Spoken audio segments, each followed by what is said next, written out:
Pemirsa, polisi membongkar praktik aborsi ilegal di sebuah apartemen di kawasan Jakarta Timur. Dalam kasus ini polisi tetapkan 7 orang tersangka. Sapamnya, sapam, sini gerak. Dua aja, Bang. Sini dua. Sama kepalanya sama mana? Gandru. Polda Metro Jaya mengungkap praktik aborsi ilegal yang beroperasi di sebuah unit apartemen di kawasan Jakarta Timur. Praktik aborsi ilegal tersebut dipromosikan secara online melalui 2 website. Kegiatan haram ini telah berlangsung sejak tahun 2022 dan telah melayani 361 pasien. Ya, rata-rata yang melakukan aborsi itu adalah yang tidak menginginkan anak tersebut, ya, ataupun hamil luar nikah. Ini rata-rata pasien yang melakukan ataupun yang aborsi di klinik aborsi tersebut. Dalam kasus ini, polisi telah menetapkan 5 orang tersangka. Polisi juga telah menyita sejumlah barang bukti dan memeriksa beberapa orang saksi. Tim Liputan iNews melaporkan. Polda Metro Jaya mengungkap praktik aborsi ilegal di sebuah apartemen pemirsa di kawasan Jakarta Timur. Kasubdit Tindak Pidana Tertentu Polda Metro Jaya, Kompol Jericho Lavian Chandra, mengungkap pelaku utama tidak memiliki sertifikasi khusus di bidang kesehatan.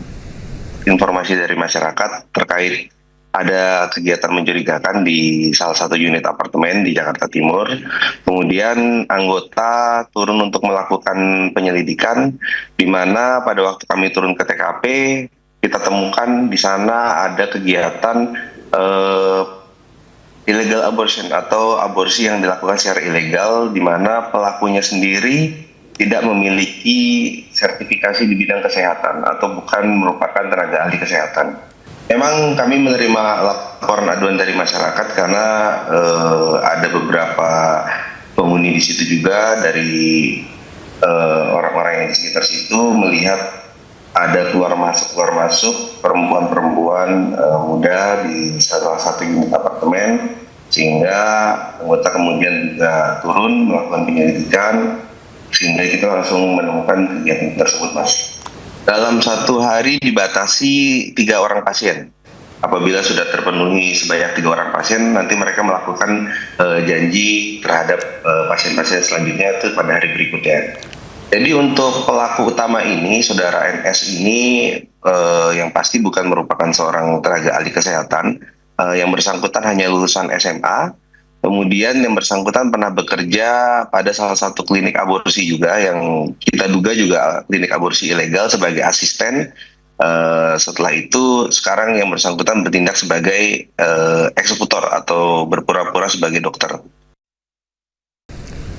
Pemirsa, Pengadilan Negeri Jakarta Pusat kembali menggelar sidang lanjutan kasus dugaan peredaran narkotika yang menjerat terdakwa Amar Zoni. JPU menghadirkan 5 saksi dari pihak kepolisian dan pegawai negeri sipil. Terdakwa kasus dugaan peredaran narkotika di dalam rumah tahanan pesinetron Amar Zoni hadir dan menjalani sidang tatap muka perdana di Pengadilan Negeri Jakarta Pusat. Tak hanya Amar, 4 terdakwa lainnya turut dihadirkan, yakni Asep bin Sarikin, Ardian Prasetyo bin Ari Ardi, Andi Mualim, Muhammad Rivaldi. Sementara itu, 1 terdakwa lain, Ade Chandra Maulana, mengikuti persidangan secara daring, mengingat Ade tengah menderita penyakit TBC. Persidangan pagi ini beragendakan mendengarkan keterangan saksi dan dihadirkan jaksa penuntut umum, di mana 5 saksi terdiri dari pihak kepolisian dan pegawai negeri sipil.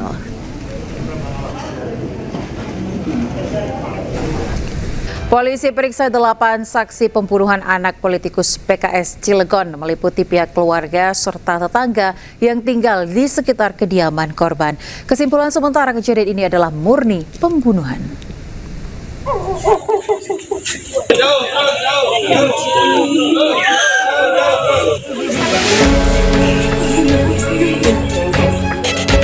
Polres Cilegon sudah memeriksa 8 saksi terkait pembunuhan Muhammad Axel Harman Miller, anak 9 tahun putra politikus PKS Cilegon Maman Suherman. Kasih Humas Polres Cilegon AKP Sigit Dermawan mengatakan 8 saksi tersebut diantaranya terdiri dari pihak keluarga serta tetangga yang tinggal di sekitar kediaman korban. Berdasarkan hasil pemeriksaan sementara, tidak ada barang-barang milik pemilik rumah yang hilang. Kesimpulan sementara, kejadian ini adalah murni pembunuhan. Polisi belum bisa mengungkap motif pelaku dalam melakukan pembunuhan dan masih menyelidiki tanda-tanda pelaku masuk ke dalam rumah. Sebelumnya, korban ditemukan ayahnya menderita luka tusuk di sekujur tubuhnya dan langsung dibawa ke rumah sakit di kota Cilegon. Namun nyawa korban tidak bisa terselamatkan. Dari Cilegon, Banten, Iskandar Nasution, iNews melaporkan. Sebelumnya pemirsa, anak seorang pengusaha sekaligus Dewan Pakar Partai Keadilan Sejahtera Kota Cilegon ditemukan tewas di rumahnya dengan 22 luka. Korban diduga merupakan korban pembunuhan.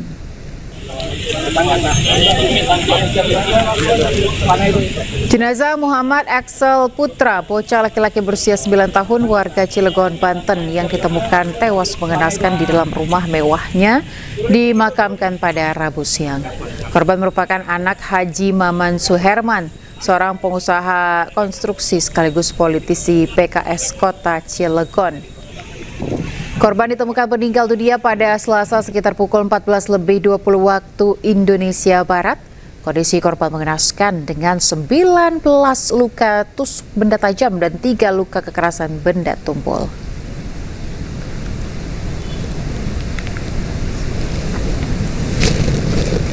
Ya, warga Cilegon, Banten geger dengan peristiwa pembunuhan seorang anak berusia 9 tahun. Korban merupakan anak seorang pengusaha sekaligus politisi.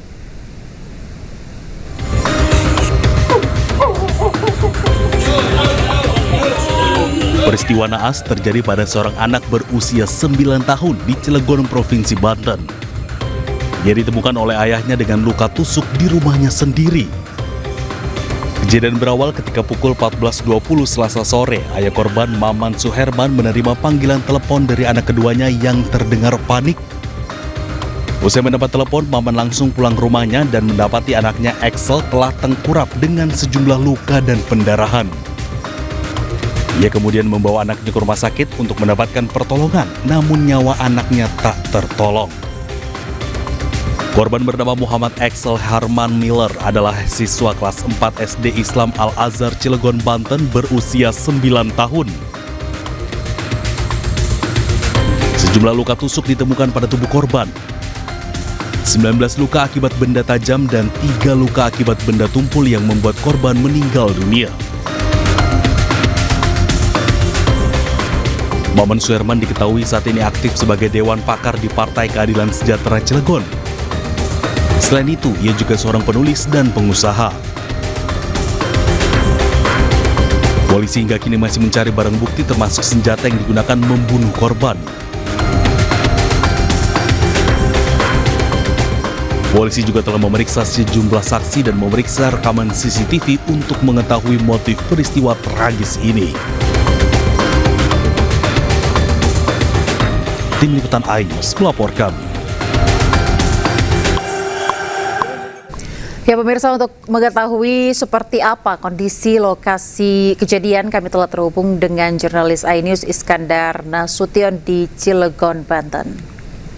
Selamat sore Iskandar, seperti apa kondisi rumah yang menjadi lokasi pembunuhan Axel saat ini? Ya, selamat sore Ayah, selamat sore pemirsa.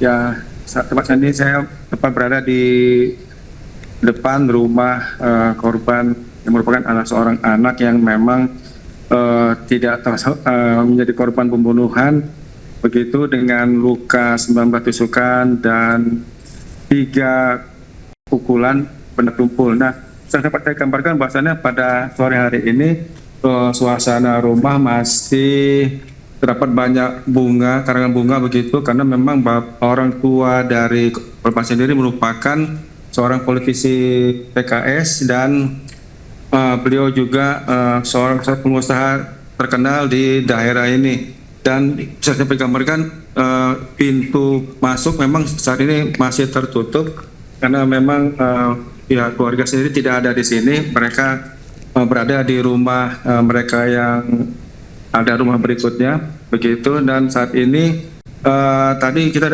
saja dapat informasi dari Polres Cilegon sendiri bahwasannya tempat tersiar kabar bahwasannya motif pencurian, motif pembunuhan adalah pencurian di rumah yang cukup mewah ini ya. Ternyata dari hasil penyidikan tidak ada indikasi adanya pencurian dalam rumah tersebut. Dugaan memang ini dilakukan oleh orang yang memang oleh orang yang mungkin saja bisa dikenal oleh korban sendiri. Dan untuk saat ini sudah ada 8 orang yang diperiksa oleh polisi Polres Cilegon sendiri, yakni diantaranya 2 orang pembantu termasuk kerabat keluarga dan orang tua korban sendiri. Demikian Ayah. Ya, Iskandar, tadi Anda katakan tidak ada indikasi pencurian di dalam rumah. Artinya apakah pihak kepolisian sudah mengungkapkan bahwa memang ini adalah kasus pembunuhan? Iya, memang kuat dugaan adanya dugaan pembunuhan di mana korban yang memang pada saat itu tengah bermain gadgetnya seperti itu, namun karena terlihat oleh korban saat melakukan pemunculan dari si pelaku sendiri, sehingga pelaku mungkin juga panik begitu sehingga akhirnya melakukan tindak kekerasan tersebut. Dan saya dapat tambahkan bahwasannya dari penelitian sendiri di lokasi kejadian itu beberapa CCTV memang terlihat rusak. Nah, ini memang rusaknya sudah ada 2 minggu setelah kejadian kasus kekerasan ini terjadi. Demikian saya. Baik, Iskandar, artinya memang pelaku ini kenal begitu ya dengan korban? Ya, ada dugaan seperti itu karena memang korban ini memang sehari-hari memang selalu di rumah. Jadi artinya bisa dikatakan korban hanya orang-orang terdekat saja yang memang dia ketahui, karena memang dari tetangga sendiri juga tidak korban ini jarang bermain dengan teman-teman sini, kecuali memang pada saat tertentu seperti pada saat sholat maghrib dan sholat Jumat. Baik, Iskandar, selanjutnya apakah akan ada olah TKP lanjutan dari pihak kepolisian? Ya, saat ini memang Polres Cilegon terus melakukan identifikasi dan melakukan penyidikan di lokasi kejadian, di mana beberapa alat bukti sudah dikumpulkan begitu, termasuk kemarin juga sempat tim dari Polda Banten mengirimkan anjing pelacak di mana beberapa titik yang diduga menjadi lokasi aktivitas pelaku ini melakukan kegiatannya sudah teridentifikasi, dan semoga pihak kepolisian Polres Cilegon berhasil mengungkap siapa pelaku dari pembunuhan ini. Baik, kita akan sama-sama tunggu seperti apa update dari pihak kepolisian. Iskandar Nasution, terima kasih atas laporan Anda langsung dari TKP. Selamat bertugas kembali.